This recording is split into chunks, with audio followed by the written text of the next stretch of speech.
वर हल्ला केला आणि यामध्ये सैफ अली खान जखमी झाला। या सगळ्या पार्श्वभूमीवर योगेश कदमांनी ही प्रतिक्रिया दिलेली आहे। या संदर्भात पुढील उपाययोजना केल्या जातील किंवा या संदर्भात काय नेमकं पुढे करता येईल त्या संदर्भात आपण बैठक घेऊ असं सुद्धा ते म्हणाले।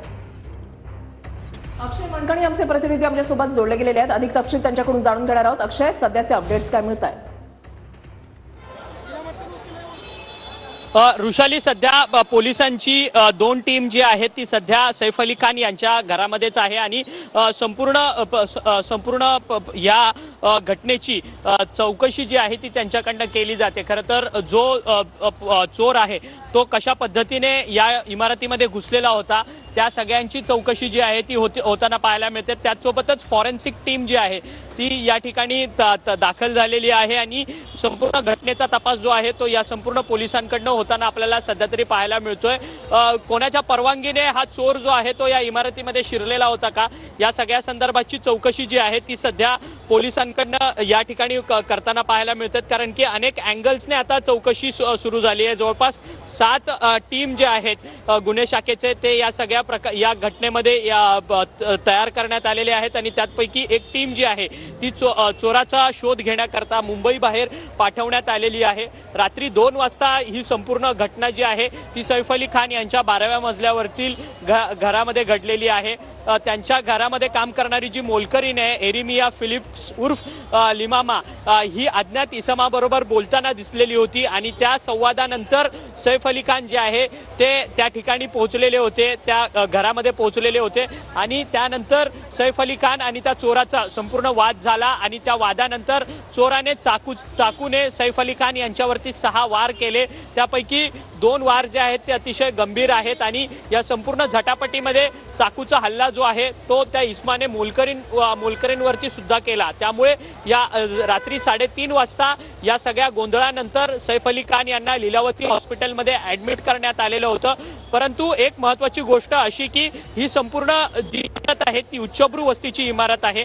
या इमारतीमध्ये 2 सुरक्षा व्यवस्थक तैनात असतात आणि त्याचसोबत जवळपास 30 ते 40 सीसीटीव्ही कॅमेरे या इमारतीमध्ये आहेत। इतकी कडेकोट सुरक्षा व्यवस्था असताना हा चोर जो आहे तो या इमारतीच्या 12व्या मजल्यापर्यंत पोहोचतो कसा असा प्रश्नचिन्ह जो आहे तो या ठिकाणी निर्माण होताना पाहायला मिळतोय।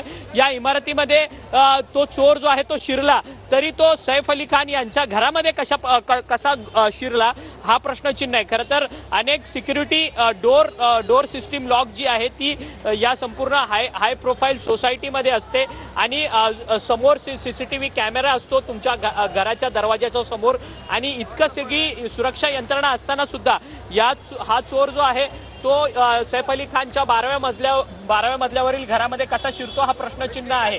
कारण की तो चोर जो आहे तो रात्रभर जो आहे तो या घरामध्ये दाबा धरून बसलेला होता। त्याचं ज्यावेळेस मोलकरींशी संवाद झाला त्यावेळेस सैफ अली खान हा त्या ठिकाणी येतो आणि त्याचं देखील त्यांच्यासोबत बोलणं होतं आणि त्यानंतर ही संपूर्ण झटापट होते आणि त्या झटापटीनंतर त्याला वार केले जातात त्याच्यावरती आणि त्या हल्ल्यानंतर त्याला लीलावती रुग्णालयामध्ये दाखल करण्यात येतं। त्यामुळे हा सगळा प्रश्नचिन्ह निर्माण करणारा हा संपूर्ण इन्सिडेंट आहे। कारण की एखाद्या अभिनेत्यावरती अशा पद्धतीने हल्ला होतोय तेही त्याच्या घरामध्ये तर सामान्य नागरिकांचं काय असा देखील प्रश्नचिन्ह आता निर्माण होताना पाहायला मिळतो। थोड्याच वेळापूर्वी गृहराज्यमंत्री शहर जे योगेश कदम यांच्याकडे आहे त्यांनी देखील आपल्याशी संवाद साधताना सांगितलं की या सगळ्या घटनेची अनेक प्रकारच्या अँगलने चौकशी केली जाते। पोलिसांकडनं ही घटना जी आहे ती अति गांभीर्याने संदर्भातले अपडेट सातत्याने जाणून घेणार आहोत। आणखी एक महत्त्वाची बातमी, सैफ लीलावती रुग्णालयामध्ये शस्त्रक्रिया ही सुरू झालेली आहे। एकूणच सैफ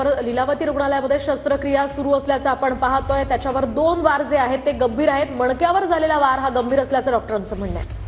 एकूण 6 वार त्याच्यावर झालेले आहेत आणि 2 वार गंभीर आहेत। निवृत्ती बाबर आमचे प्रतिनिधी आम्हाला या संदर्भातली अधिक माहिती देतील। निवृत्ती, नक्कीच ऋषाली, आपण पाहतोय की 3:30 वाजता अभिनेता सैफ अली खान यांना लीलावती रुग्णालयात दाखल करण्यात आलं होतं। त्यानंतर त्यांची प्राथमिक माहिती घेतली असता त्यांच्यावरती जवळपास 6 वार आहेत। त्याच्यापैकी 2 वार गंभीर असल्यामुळे आणि ते खोलवर असल्यामुळे त्यांच्यावरती शस्त्रक्रिया सुरू असल्याची सूत्रांची माहिती आहे।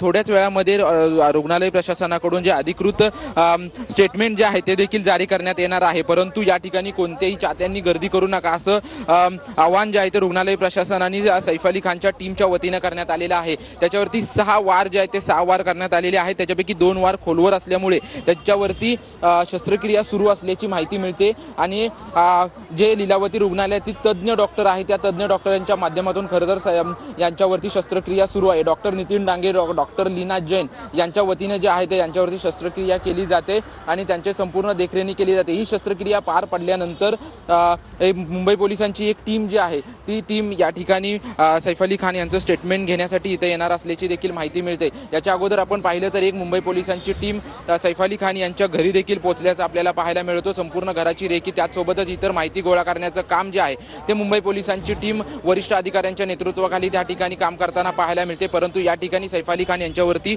उपचार सुरू आहेत. त्यांची तब्येत आता स्थिर असल्याची देखील माहिती मिळते. परंतु त्यांची शस्त्रक्रिया पार पडल्यानंतर आणि शस्त्रक्रिया पार पडल्यानंतर संपूर्ण त्यांचं स्टेटमेंट घेण्यासाठी मुंबई पोलिसांची टीम या ठिकाणी दाखल होईल. त्यांच्या कुटुंबातील व्यक्ती देखील 3:30-4 वाजता जे आहे ते सैफ अली खान यांच्या तब्येतीची विचारपूस करण्यासाठी लीलावती रुग्णालयात पोहोचले होते अशी देखील माहिती मिळते.